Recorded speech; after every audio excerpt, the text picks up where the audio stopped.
Adding a contact you frequently call to your home screen is one of the ways you can use WhatsApp with ease.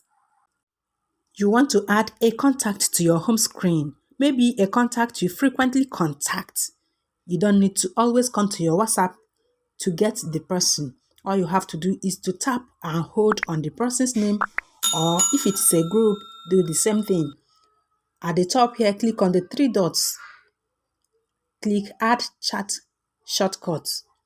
You can touch and hold to place it manually, or you can add it automatically. When you get to your home screen, this chat will be here on your home screen.